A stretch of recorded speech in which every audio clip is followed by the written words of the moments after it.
80% of the viewers on my channel or the people watching this video do not want to tank their record labels on their first go round. However, ironically, that's what this video is about, and it's how I did it myself. But if you put all of your music out with no promotion plan, you blow all the cash on recording and don't have any money for the marketing budget, you will surely run the record label into the ground. The only way this happens is because your vision is skewed about how this business actually works, which is why you're excited to jump the gun. But if we're practical, then that means we should plan a little better, right? Well, I'm going to show you how I tank my record label coming up right here on the Music Money Makeover Show.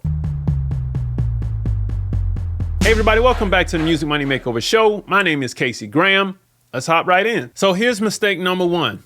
I had little cash and a lot of credit. I didn't have much money, but I did have a few credit cards. I wasn't afraid to bet on myself, but I was horrible at making great bets.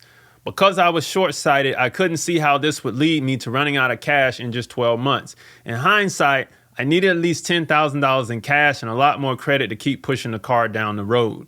Right? So, and this is going to unfold, but just know if you got a little cash and a lot of credit, you need to have a plan for it. And you need to know how to make a great bet on whoever this artist is. And you really need to know this artist enough. You might not know him inside and out, but you need to have a good relationship with the artist. Now, I didn't know how to make a play. Knowing how to make a play is slang for executing a strategy.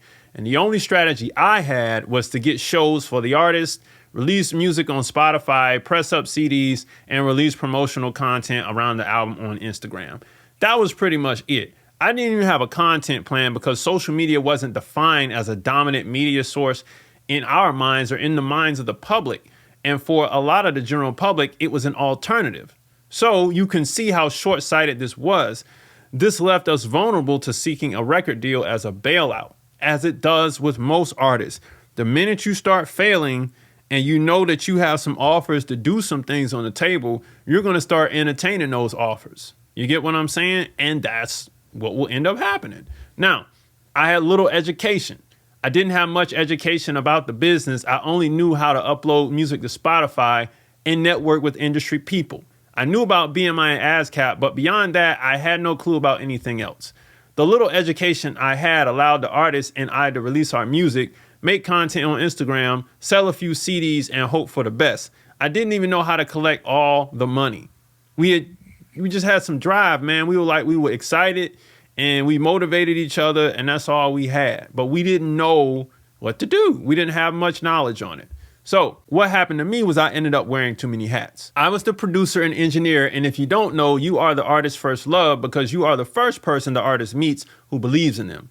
If you do, they will grow comfortable with you. That's what happened. I soon became the manager, the sound guy, the record label, the publisher, the partial investor, and the camera guy. This is too much for a two-person operation. You can see why things went south, right? We had little money, a lot of credit, didn't know how to make it a play or a strategy, wearing too many hats. You know what I'm saying? You can see how this really went. We need more money for what? I don't know. After running out of money, we knew we needed more, but because we didn't know which way was up, we didn't know what to ask for or where we would spend it. And I was out of vision, strategy, and options. Within 12 months, I spent all the side cash and had no available credit to use. This caused a pain point for me personally, and I exited the operation with my tail between my legs. See what I'm saying? I felt like I failed, and I failed this person too, but I just could not do it no more because I couldn't live at this point. You know what I mean? So, the wrong crowd? Sure. In addition to running out of money, we were also speaking to the wrong crowd.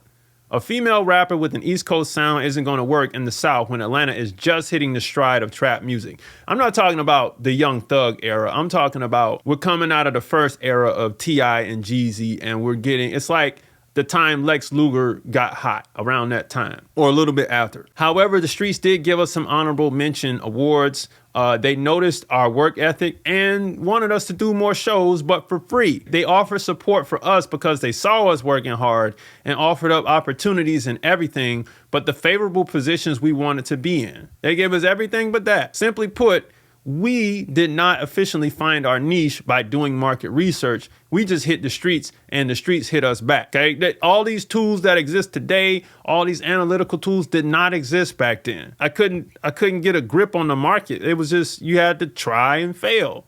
That's just what it was. Now, how did we break even? This is going to be interesting for you. The only part of the process that broke even was the CD sales. The connection with the few fans and supporters we gained had allowed us to make enough sales to recoup all the money used to press the CDs and then some, over a 70% profit. Isn't that interesting? In a time where Spotify is taking off, okay?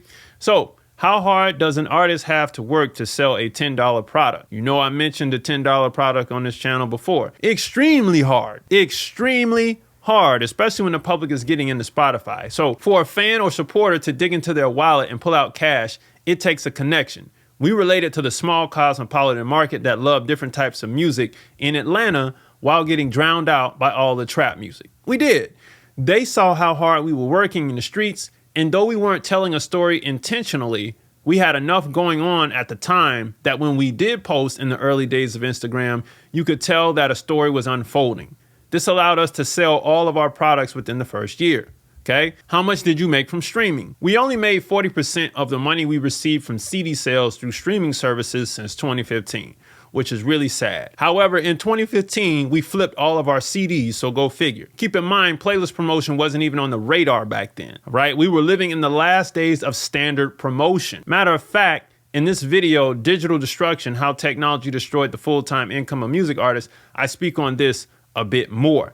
Now, to be honest with you, we made about $1,000 on the CDs, and which really mean we took home about $700. And the artist took all that money, which I didn't really care, because for whatever it was an experiment for me to learn. But in that time, we earned everything back for that, and we still haven't even earned that much on streaming. So if you're an artist, a producer, a songwriter, or a new music exec who wants to build your record or publishing company in 60 days or less without searching all over the internet for the how-tos, like I had to do back in the day, not knowing what to do, then I got you covered, because I put everything into one place, and it's called a 60-day record label course. And we're going to build a strong, robust company foundation for you to actually succeed and run your company on. You'll learn how to play the game via contract so that you don't really get screwed around in this game, something that I wish I knew. And then on top of that, you'll be able to collect your international and your domestic record and publishing royalties without the middleman taking 15%.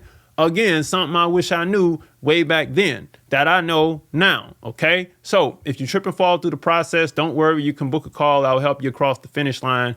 But this is really foolproof, all right? Go ahead and jump in right down below. If this is your first time watching the channel, please grab the free stuff below, 10 major steps to increase your record label's profits. A free split sheet is included with that download.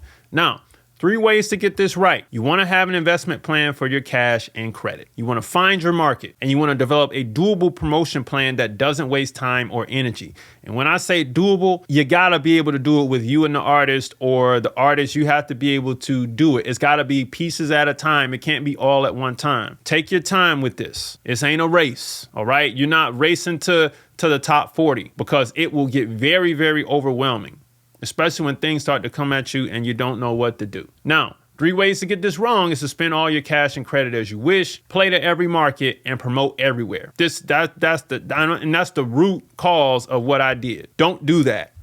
At least start here. So if you were worried about destroying your record label before you really got a chance to see the wonderful sides of this industry that could work for you independently, then you now have a story to go off of to not make the mistakes that I did. Music Money Makers, if you make music, you should always make money. Log on to musicmoneymakeover.com. Jump into the 60-day record label course right down beneath this video. Grab the free stuff below beneath the video. Book a call on musicmoneymakeover.com, and I'll see you next time. Peace.